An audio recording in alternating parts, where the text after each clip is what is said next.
Today's episode of Teaching in Higher Ed, number 90, Takeaways from the Lilly Conference. Produced by Innovate Learning, maximizing human potential. Welcome to this episode of Teaching in Higher Ed. This is the space where we explore the art and science of being more effective at facilitating learning. We also share ways to increase our personal productivity approaches so we can have more peace in our lives and be even more present for our students.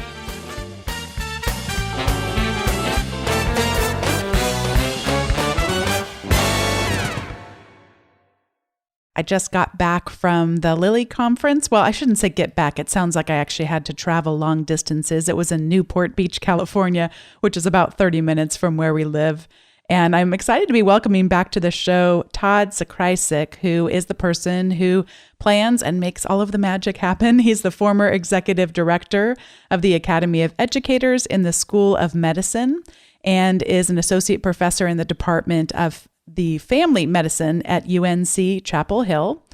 And he's the immediate past executive director of the Center for Faculty Excellence at the University of North Carolina at Chapel Hill. And he's such an engaging presenter. He was one of the keynotes at the presenters, and as I said, is also the key planner of the California Lilly Conference. And I'm just so excited to be getting one more opportunity to learn from him and share some of the learning that I took away from the conference as well. Todd, welcome back to Teaching in Higher Ed. Well, thank you, Bonnie. It's great to be back at the show.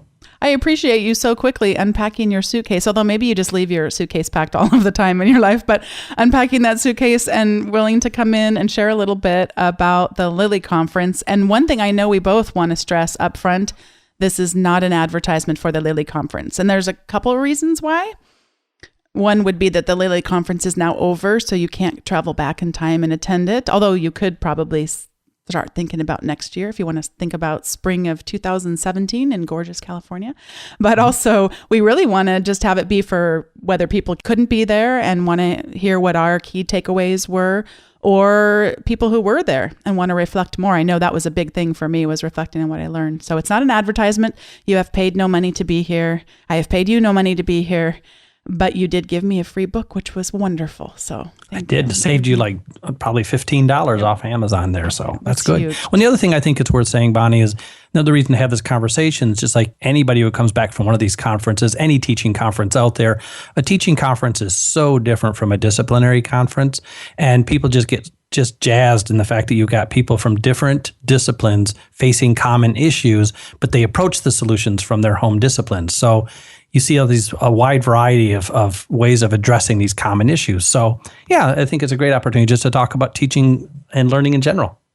In the session that I gave, I read a quote from Parker Palmer, and I'm just going to read it really quick because it reminds me of, I'm not exaggerating when I say this, every single person that I met is reflected in this quote.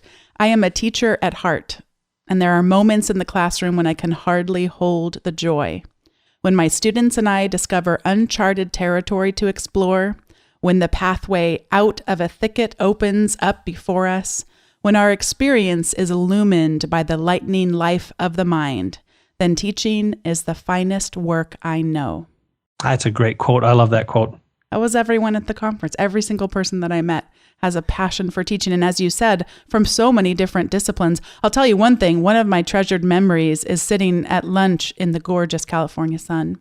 I promise it's not an advertisement, but it really was pretty during the conference. Beautiful there. And there were a couple of guys from, I believe it was the University of Houston, and they both teach in political science. One incredibly conservative, one incredibly progressive in their politics. And just watching them have such healthy discourse. And I mean, it was just lovely to see when every time we turn on the news, we see the opposite of that. So it was really delightful. And as you said, all different disciplines. I met people from that. And one of the things I was going to mention, there is a woman from Egypt who I know of from Twitter, Maha Bali, and I'll put a link to her Twitter handle inside of the show notes. But she does something called virtual connecting. And she does it with someone else, although right now I don't have the woman's name right in front of me. But for when they can't go to conferences, or for when they're at a conference and they want to help welcome someone else in, they have these virtual connections that happen. And sometimes the virtual connection happens inside of a session, but a lot of times it happens outside the session. In the hallway conversations that we are so typically having at these kinds of conferences, they're often connecting with someone on a Google Hangout or over Skype and introducing them to people there and the learning that's going on at the conference. So that's kind of what you and I are going to try to do on this podcast, is just a few takeaways from the conference that each of us has. Excellent. Sounds great. And one of the people that I heard him speak for the first time was Terry Doyle. And I know you know him quite well and have co-authored a book with him as well. But he talked about just how difficult teaching is. And I love that. Yeah.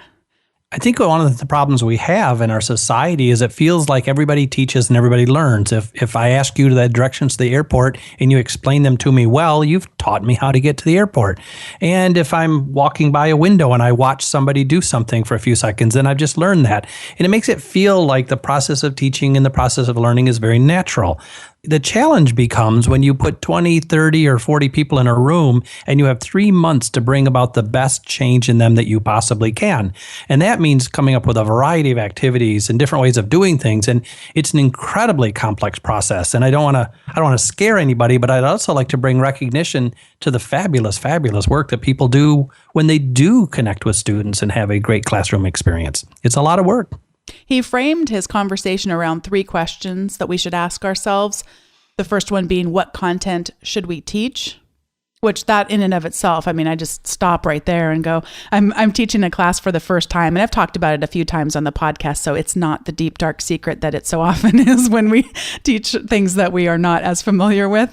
And just that idea, I already know I am guilty as charged that I'm trying to teach too much. And one of the questions he posed was asking ourselves the question in 5, at least I'm not sure it was he that posed it. Somebody posed the question, in 5 years after somebody takes our class, what would we like them to say about it?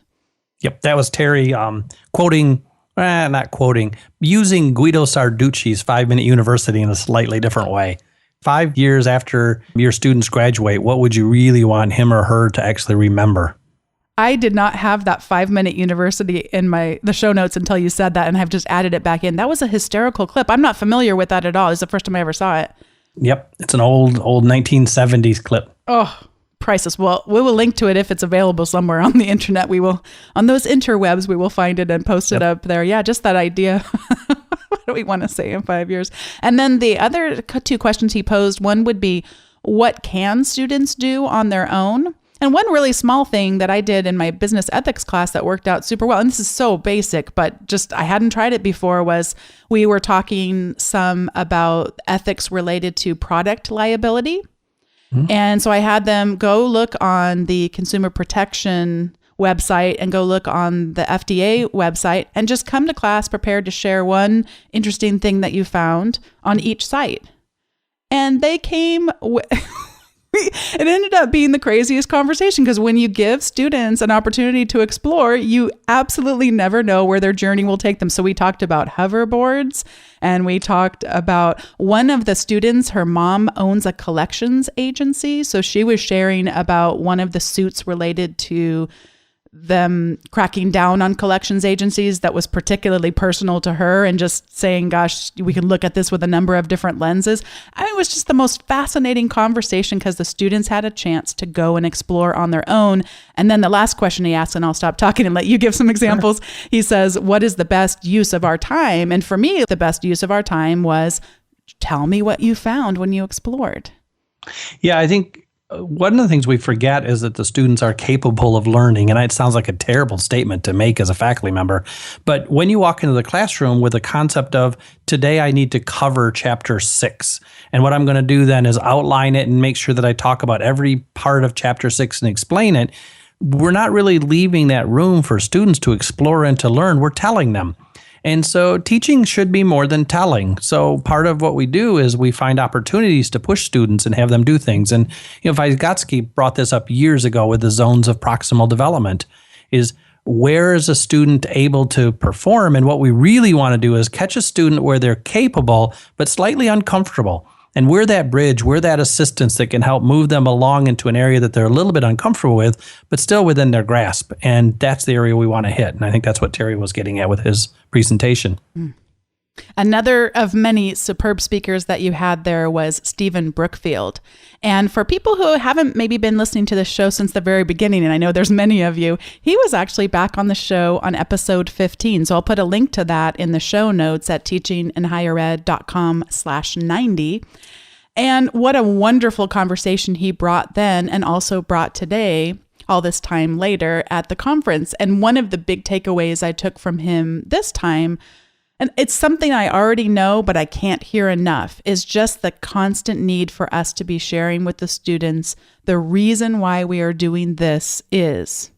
And one of the things he's really always stressed is, it's back to what you just said about the zones of proximal development, is that, yeah, you're stretching me, you're making me uncomfortable, and I don't like this. And in our case, those of us that are using some of these teaching techniques, we are breaking very ingrained norms.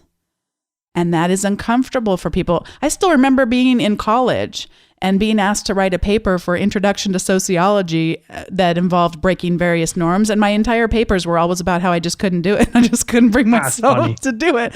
And so that's what we're asking our students to do. So if we remember all the way along, as we're making them uncomfortable and perhaps unhappy, that if we consistently explain the reason why we're doing this. And for me, that Stephen didn't say this, but for me, I have found just even in the last couple of years that it's not just an instructive intent that I have, like I'm going to teach you how I'm attempting to teach you, but it's also just to remind them of where my heart is. And I'm doing this because I care. I do this a lot with I think about how I used to say, put your cell phone away, put your laptop away. It used to be a very command and control relative to what it is today. And today, every time it's just like, oh, you know what? We're actually not going to need that laptop today. It's not going to serve us very well. We'll bring it back out next week. And it's a kinder approach, and one that I think shows them a little bit more of my deep care for them. Well, I think, and Stephen brought up there's a quote from one of his books or articles. There's so many years ago, and it was, there are very few opportunities for us as faculty members to actually experience or to feel what it is to be a student. And conferences are one of those opportunities. So, we started out and we're talking about this conference a bit, but whenever you go to a conference, to be able to sit back and think, okay, now I'm a student, what really works for me? What doesn't work for me? And thinking through the process of it is also very, very helpful. But what you've been mentioning too is explaining to people why you want them to do something is a huge concept in, I'm an industrial psychologist. So in industry and in business is if a worker knows why they're doing something, they're much better at doing it than if they just are, it's a mystery to them why they need to do a certain procedure or why they have to follow a certain policy. You explain, if we don't follow this policy, then the accountant can't do this part and then there's no billing. And so we make no money. So we need this piece. So the same type of thing in teaching. We just explain why we're using a certain procedure, a certain approach, and then explain to the students the value behind it. It really helps them to understand why they're doing it. Speaking of industrial psychology, it also reminds me of another related thing, and that is back to the learnings from the Hawthorne studies. And for anyone listening not familiar with the Hawthorne studies, this was in an electrical manufacturing plant, and they would go to their workers and they're genuinely trying to say, how do we create the most production out of this manufacturing line? Does it work better when we put the lights down? And they would go and ask them, how does this work for you? Do you like this? Does it work for you? It's not. And they put the lights back up. The lesson learned was that it had very little to do with the lighting conditions and very much to do with being asked about the environment. Kind of, Bonnie. Okay. What they found was they didn't have their control group and they were changing the lighting settings, if I recall correctly. I haven't looked at that study in 20 years, but they were making all these adjustments and they wondered if we increased the lighting, would people produce more? And they increased the lighting and they produced more. And then they tried things like changing the environment and they did all these different things, but then they found, well, we better double check. And so then they lowered the lighting and productivity went up more. Yeah. And everything they did changed the productivity. And what they determined in the end was just paying attention to people increased the productivity to go up. Yeah. So the Hawthorne effect is essentially as soon as you start studying something, you start to see some results, which I will tie in very quickly. You have to be extremely careful in teaching and learning because people will try things in teaching and learning and see better responses from their students, which is the equivalent of the Hawthorne effect. Because if I, for instance, walk into the classroom and say, hey, everybody, let's just stand up and stretch really fast. So everybody stand up and stretch a little bit. Now sit down and let's get to learning. You may see the learning increase. At that moment, you don't know if the learning increased because you stood up and stretched, which a lot of people feel that probably it is that, or it's just because you did something different. So we always have to be careful and do something for a period of time to make sure it wasn't, well, the Hawthorne effect. And that reminds me of something that was so powerful that you said in your presentation about avoiding the either or thinking, because it could have been both, that the stretching really worked and also mixing it up completely worked. Yeah. Would you share a little bit of some of your thoughts just about the dangers of either or thinking, particularly as it relates to our own teaching and approaches that we use? Oh, certainly. So I do get concerned at times that we like to put individuals into boxes. We do this all the time, even though we claim we don't like to do it. As soon as we start saying things like, well, that student's an introvert in class. How do I get my introverts to talk? Or I have a student who's a real extrovert who talks a lot. So as soon as we start thinking introvert, extrovert, then we're putting people at two opposite ends of a spectrum. The Myers-Briggs doesn't actually intend to do that. Most people are not introverts or extroverts. There's some space in between the two. So that concept of, are you an introvert versus an extrovert? Should we use lecturing versus active learning? The research doesn't indicate that you should do one or the other. It says we should include engaged active learning with lecturing. And the point going through here is anytime we start looking at these concepts and saying, should we do this or that? Do the students fall into this category or the other category? We lose the richness of all of the individuals in between. It can be as basic as talking about students turning papers in on time. Do your students tend to turn your papers in on time or not turn them in on time? We love these dichotomies all the time. And so I think the danger is there is if we're always thinking of them as a dichotomy. And so instead, I think we have to look at that richness that happens there because we are always operating in systems. You talked about a couple of myths that really come up every time we look at teaching and learning. I shouldn't say every time, but are frequently there. And one of them has to do with a learning period. And I'll tell you, I have been seeing this thing for more than 20 years. It's just been around a long time. And for people who may not be familiar with it or need a little jog of their memory, it's a pyramid that at the very top is if I just see something. Is that right, Todd? And then if I see it and write it down, and then if I see it and write it down, and it just moves all the way down. And I forgot what's at the bottom of the pyramid. Yeah, it's the old concept of I remember 5% of what I don't know if I can remember all of these, but it's something like 5% of what I hear and 10% of what I see. If it's an audio visual thing, it's like a 20%. If I have a discussion, it's a 50%. If you practice it, it's like 75. And if I teach somebody, it's 90. So it's this pyramid that starts out at the very top of if you only hear something, you remember very little, but all the way down to the bottom, if you're teaching others, you remember a great deal more. And the issue is that came from an old study by a person named Cohn, but the concept here is this pyramid emerged and the numbers look way too clean. It's like 5%, 10%, 20%, 30%. And I've taught research methods for so many years. I always told my students, if you ever see really clean numbers, definitely check it out because data almost never comes out that clean. And so apparently, and this is according to the websites that are out there, is that some individuals started digging into it a little bit, and it appears that all of those numbers are fabricated. And so the concepts are still good. The more you do something, the more likely you are to remember it. That's nice. But this actual pyramid that's put out that has those percentages on it essentially are just concocted numbers. And you can find that out by essentially searching very easily under learning, pyramid, and myth, and it will just pop right up, the whole discussion of it. And speaking of things that we can type into Google, what's going to happen if I type in learning styles myth? Oh, well, that's a tricky one too. And I'm not sure if I really call this a myth. A lot of people around the country are now talking about this. In fact, I was so encouraged just recently. I picked up, I work at UNC-Chapel Hill, and I picked up the student newspaper. And one of the students, in just this quick off comment toward the end, not an off comment, like an off the hand comment toward the end, mentioned something along the lines of, well, I guess I could just pretend like learning styles mean something. So it was interesting. It's really becoming pervasive. And the idea is, it's called meshing. It's teaching to a given learning style.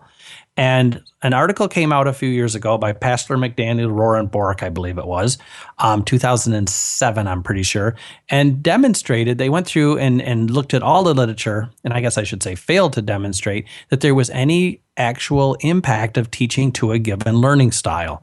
There's some question as to whether or not people actually even have learning styles. So that's a debatable point right now, although we certainly have different ways of learning. So there are learning, and there are certainly learning preferences. Now, a learning preference is something that you would develop through years. For instance, if I work with my hands a lot, I would prefer to learn by working with my hands. A style oftentimes is referred to as a way of doing it, which means I might feel like the only way I can learn is by working with my hands, which would mean I am a kinesthetic learner and it's my only way of learning. A preference is, hey, if I'm given a choice, I'd prefer to do this. The big dilemma here is if a person sees herself or himself as a visual learner and there are not many visuals, then that individual might say, well, I can't possibly learn because I'm a visual learner and there's no visuals. So the issue we have here is whether that's true or not. And there's no evidence that that's true. A person who claims to be a visual learner could listen to a podcast and learn a lot. One of the tools that you brought up that hasn't actually been mentioned on any episode previously is from D. Fink. Can you share a little bit about his taxonomy of significant learning? Oh, yes. Well, Dee's a neat guy. He's really, really concerned with the concept of providing these really good learning environments for students. And in 2003, he wrote a book, Creating Significant Learning Experiences, and then he was revised in 2013. And one of the things that he really takes to heart in here is looking through what it is we really have to take into consideration when we teach or when we're learning.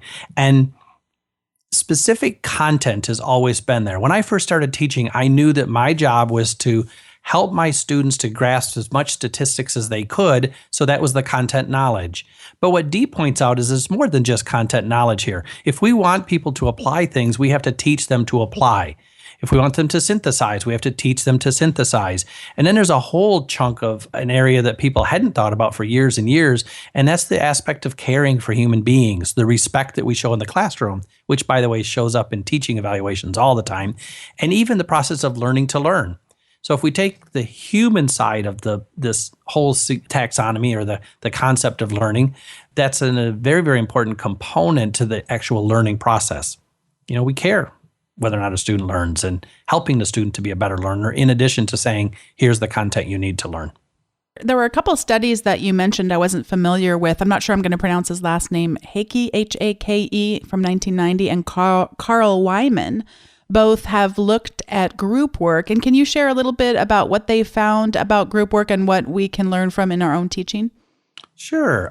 So, Carl Wyman, basically, just look up the Carl Wyman Project. There's some really good stuff up there. One of the quick studies that they did was he would lecture, but he would have graduate students do active learning on the same content, and then they would give a quiz.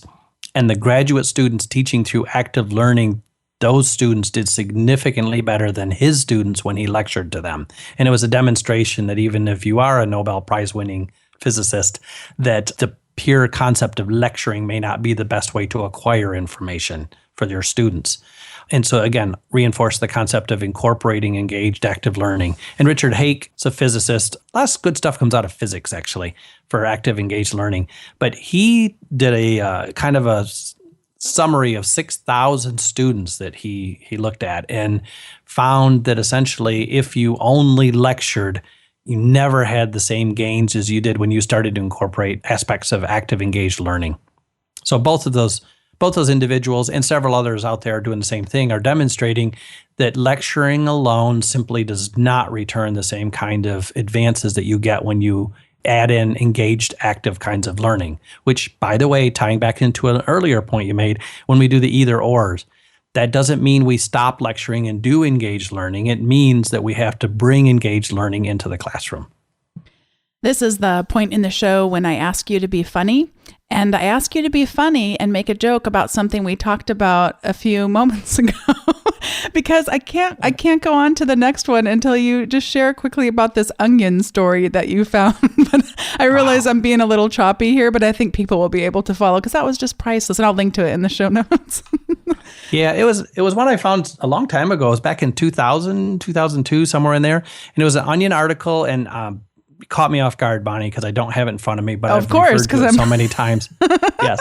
So the article itself was Parents of Nasal Learners Demand an Odor-Based Curriculum. And as the Onion is so good to do with these things, if we stop and think for just a minute, the real danger of this whole concept of having a learning style is if I'm a visual learner, which I just said a few seconds ago, if I'm a visual learner and you don't teach with visuals, then I can't possibly learn from you. And the dilemma is as soon as I say I can't learn from you, that's when learning stops. It's not because there's a failure of having pictures or visual images. It's because in my head, I don't think I can learn. So this article was so perfect. It has a little picture of a small girl who's kind of agonizing over a book. And then the caption is, a nasal learner struggling with an odorless textbook. And then my favorite quote, which I do have memorized, at least I'm going to try it, and I think I do, was, my 15-year-old daughter, Chloe, used to goof off with her friends and get into trouble, said Michael Sweeney of Oswego, New York. Now I realize all those D's and F's did not represent any failure on my daughter's part, but rather the school's failure to provide an appropriate nasal-based curriculum. If you don't teach the way my kid learns, it isn't her fault. And that's the real danger. That one is particularly priceless to me because of part of my dissertation was on the locus of control. Oh, yeah. And that idea that how we explain what happens to us. And if I've got a very external locus of control, then I'm going to blame my daughter's lack of learning on somebody else that didn't teach her with her preferred learning style. Yeah, it's wonderful. But it is, but I have to jump in there. We can't leave this topic without at least pointing out that odor is an incredibly important retrieval cue. So ironically, the concept of learning through odor differentiation, there is something there that could be said for that. I want to share a quick story, and then I want to hear you tell me more about that. The quick story is that I smelled vinegar something like 10 years ago and instantly had a flashback from my childhood. I'm terrible at remembering things from childhood. My brother has a mind that can really retrieve stuff from childhood, and I just can't. Instantly remembered taking a drink of the Easter egg dye at Easter, thinking that it was my Sprite. This is before it had the color for the Easter eggs in there. I mean, it was an instant thing. Yep. And that does remind me of just how powerful our scent is in memory, but I don't know that much about it. So tell us a little bit more about how scent is a trigger for memory. Well, it's just the way the brain is wired, but it's a retrieval cue. We have all kinds of retrieval cues. The human brain is an amazing, amazing thing in how it sets it up so that we can remember so many things. I mean, you have millions and millions of pieces of information, and, we may not be Watson. He might kick our butts on Jeopardy, but by and large, getting through the day requires us it's necessary to be able to pull information up kind of at will. We got to be able to get to it. However, if it's always there, then of course it'd be overwhelming. There's no way we could be processing all that all the time, kind of thinking of the RAM on a computer kind of concept. And so what odors do is they provide those really strong retrieval cues. And in fact, if you're selling a house, a lot of people know this. If you're getting ready to sell the house, one of the best things you can do when you have an open house is to bake something. And the concept of baking some cookies, baking some bread is that folks come through the door, they take a deep breath, they smell that and and it just feels like home. And so it has all kinds of impact, not only on our cognitive memories, but also on our emotions. The last person I want to share about before we move on to the recommendation segment, I'm sure we can wrap up in less than 60 seconds. Ha, ha, ha, I say. It was an incredibly powerful talk about inclusion. And the presenter's name is Catherine Plank. And it was the first time I had ever met her. And it was incredible. It was an amazing presentation. And the thing I think she's particularly gifted at is having a conversation about inclusion, which so often will use these really powerful words that tend to make some people defensive, like privilege. And she did it in such a way that invited people in to have a conversation. And I know you had some thoughts on how she might have been able to do such a powerful thing without creating the usual sense of defensiveness. Well, first of all, I think Catherine is just an amazing individual. I've just always been very impressed with how she thinks about things and how she comes across to others and the way that she presents ideas. And I believe that she somehow has this wonderful balance of she deep in her soul believes in equity and equality and just fairness and all of those things. She's just down in her soul, she believes that. But she doesn't ever come across as trying to tell you you should believe that too. It's almost if she just kind of wonders aloud. It's kind of a, I wonder why is it that people would be treating differently in this? And it isn't telling you should treat them the same. She's kind of curious why they wouldn't be. And I think if you have this deep-seated belief in something without trying to force it on somebody else in an inquisitive nature that you just kind of express out loud, it draws other people in. And so instead of people being turned off and trying to be defensive against what she says, I find them kind of leaning forward and wanting to know why she thinks that. And it starts to make them think the same way in terms of, I wonder why that is. And that brings about change. I just think she does a phenomenal job of that. Well, I'm definitely going to invite her on the show, and with your permission, we'll definitely drop your name and say, Todd's been on the show, you should come. She was just a delight to hear. And I'm actually going to end the main part of the show with a quote that she started her presentation with, and then I know each of us has at least one thing, if not more, to recommend. This is a quote from John Moore, Penn State teacher 2. The instructor in a group inquiry must be prepared to lose control of the direction in which the class is going, and prepared to travel down dark alleys with bold students. That's a great quote. Yeah. We started with the thickets and we're ending with the thickets. Yep. I don't think we have enough new quotes like those things. We need to dig around for somebody who said something like that yesterday or something. Yeah. It's got to be around. We got to find those. Those are such very powerful words. Yeah. My recommendation is going to be a service called Slido. It's SLI.do, although you can also get it from slido.com. And it actually is related to a connection that I made at the conference. And it's Mike Trong from Azusa Pacific University. And it was one of those great things where we just had an instant connection in terms of our passion for teaching and using technology to facilitate learning. And this is a tool that he's gotten a lot out of. And I got so passionate about it, I actually ended up learning how to work it, and it wasn't hard, overnight, and used it in my presentation. And I'll be using it in a presentation on Monday when I present to our full faculty at our university. It's great. So what it does is it combines two needs that we have anytime we're going to present to a relatively large group of people. One thing we might want to do is to get them to be asking their questions, but I don't know anything about other people's groups of faculty when you pull them together. Sometimes it's the loudest voice or the quick voice that's the first one to speak, and maybe you want to give other people an opportunity to ask questions, so it starts to pull questions. And there's just an event code that it makes for whatever event you're having, and people can ask questions whenever they have them. And then other people can vote up with the little thumbs up like button. So you can start to get a sense of which questions would be most important to address first and which ones the group is most interested in hearing. And I did that a little bit with the group and then was able to answer other questions that we didn't get to as a follow-up and point them over to the website. It worked really well. And then the other need that we so often have is to create that sense of whether it's wanting to have students do retrieval or whether it's wanting to get their opinion about something or want to do some sort of problem-based instruction, that type of thing. So if we want to do polls or questions, whether they're multiple choice or open-ended, we can do that in there as well. The free version is pretty remarkable to me, up to 1,000 people at an event you could have on the free version, but only have 3 of these questions that you might pose. And then they have an education pricing for $99 a year. You can have unlimited polls and up to 1,000 people, which is a pretty good price for educators. So I already have, actually today I'll be purchasing my annual membership so I can get more than those 3 polls per session. That sounds like a great resource. I like that. Yeah, it was great. And what is it that you'd like to recommend today?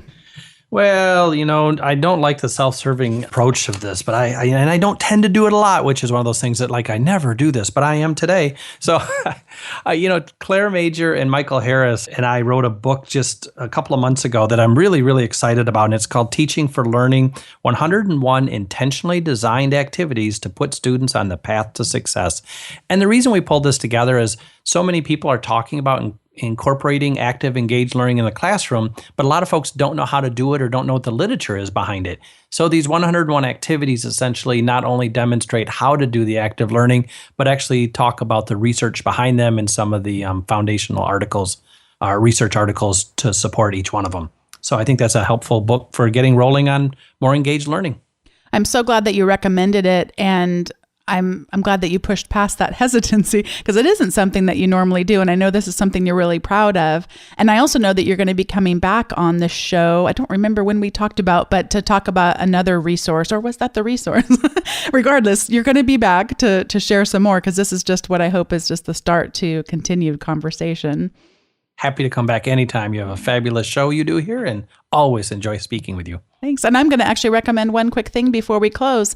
I did promise it's not an advertisement for the Lilly Conference, but I'd like to turn it into an advertisement for the Lilly Conference to say this is a phenomenal conference. And I know that the one in California, I just think it's lovely because it's such a great place where it's located. But there are 5 other locations where Lilly conferences take place. Is that correct? Yeah, a total of 5, and I work really, really hard. The most important thing to me is community, which really, really made me feel wonderful that what you talked about the conference is. It's not a concept of just bringing a bunch of people together. I want folks together who really share with one another and feel comfortable exposing what they're trying and what works well and doesn't work. But it's all about community, and we try to keep it down around 300 to 400 people. So it really does give you that opportunity to have some variety and learn different things, but also not feel overwhelmed by the number of people there. And so I appreciate you being there. You were a fabulous community member, and you made it a better event.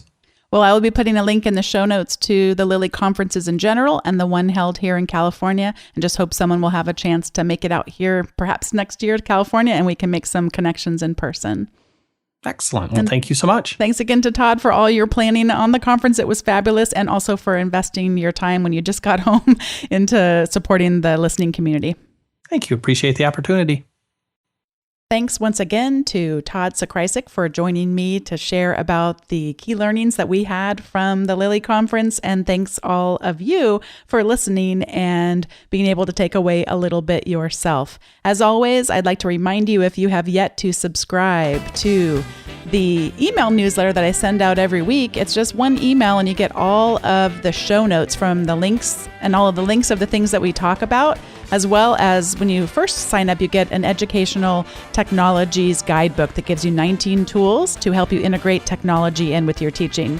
All of that can be found at teachinginhighered.com/subscribe. And I also welcome your feedback on the show. It's one of the ways that the show is growing in terms not just of size, but also in strength of community. And you can give feedback at teachinginhighered.com/feedback.